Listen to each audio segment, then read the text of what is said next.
ولاحظ استقبال جماهير الميناء لعلي حصني. علي حصني وهدف للميناء. جول للميناء، جول للميناء، هدف للميناء. كنا مع دخول حصني الى المباراة.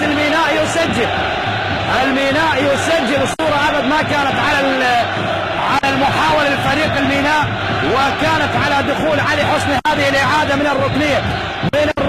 الميناء يسجل عن طريق احمد محسن. هدف اول للميناء في مرمى القوة الجوية. هدف للميناء، هدف للميناء. عبد الله محسن يسجل لفريق الميناء. عبد الله براسيه.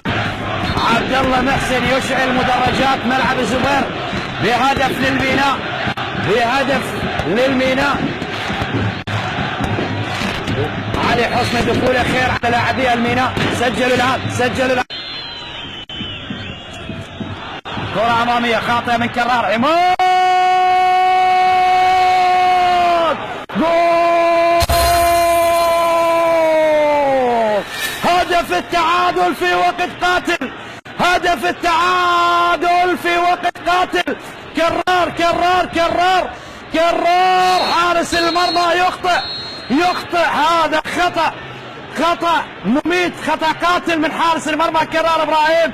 وعماد محسن البديل في الدقيقة الخامسة من الوقت المحتسب بدل ضاع يعادل نادي القوة الجوية في مرمى الميناء. لاحظ خطأ الحارس كرار لعبها، وعماد يستغلها خير استغلال ليضعها كرة جميلة في المرمى ليعادل النتيجة. خلاص المباراة. النتيجة 1-1 بين الميناء والقوة الجوية. الميناء كان قريب من ال3 نقاط، كان قريب من المركز الثاني، لكن الميناء بهذا الهدف إلى المركز الثالث بدلا من المركز الثاني. كرار إبراهيم يكلف الميناء نقطتين كانت بمتناول اليد للاعبي فريق الميناء، لكن كرار أخطأ، وعماد محسن استغل هذا الخطأ ليعادل النتيجة لفريق القوة الجوية. 1-1.